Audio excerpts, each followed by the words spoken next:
প্রচুর বাতাস, সেই সাথে গুড়ি গুড়ি বৃষ্টি। যেতে হবে আমাদের পাড়া করিতলা। আমরা একটা গাড়ি নিয়ে 3 জন মানুষ। যাই হোক, রওনা দিলাম। রওনা দেওয়ার পরে আমাদের রাস্তায় কি কি ঘটে আপনাদের সাথে শেয়ার করব। চলেন শুরু করা যাক। গাড়িতে ওঠার পরেই দেখতে পেলাম একটা ঘর। এখানে যখন আমাদের এই ক্যানেল তৈরি হয় তখন এই ঘরে ওয়ার্কাররা থাকতো। এখানে কিছু লোকজন আছে, বৃষ্টির কারণে এখানে ঢুকে পড়েছে তারা। আকাশে অনেক মেঘ, সেই সাথে বৃষ্টিও শুরু হয়েছে অনেক। আমরা রওনা হলাম বৃষ্টির মধ্যে। দেখা যাক রাস্তায় আর কি কি ঘটে, কি কি দেখতে পারি আমরা। আস্তে আস্তে আমরা গাড়ি চালিয়ে যাচ্ছি, যেহেতু বৃষ্টি। রাস্তাঘাট অনেক পিচ্ছিল হয়ে গেছে, পানি জমেছে বিভিন্ন জায়গায়। এখানে দেখলাম একটা কলা গাছের বাগান তৈরি করেছে কে যেন। হয়তো বা কলা গাছগুলি অল্প কিছুদিন ধরে লাগানো হয়েছে।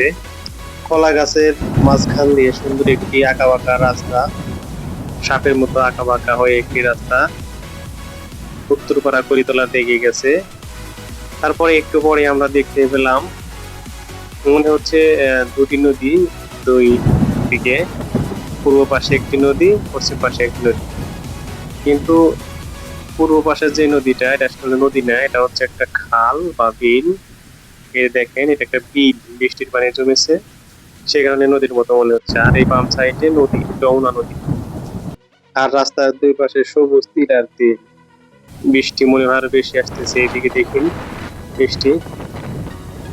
এখানে একটি নৌকা শুকনায় ওঠানো আছে, হয়তো মেরামত করার জন্য উঠিয়ে রাখছে।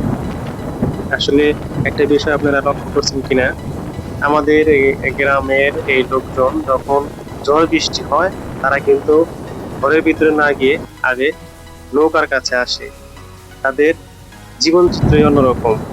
আসলে এই গরিব জেলেদের মূল সম্পদই কিন্তু তাদের এই নৌকা।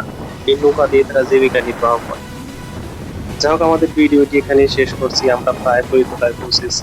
গ্রামের জেলেদের জীবনযাত্রা কেমন লাগলো তা জানিয়ে আমাদের লাইক কমেন্ট করতে পারি। ভিডিওটি দেখার জন্য অনেক অনেক ধন্যবাদ। দেখা হবে পরবর্তী কোনো ভিডিওতে। আল্লাহ হাফেজ।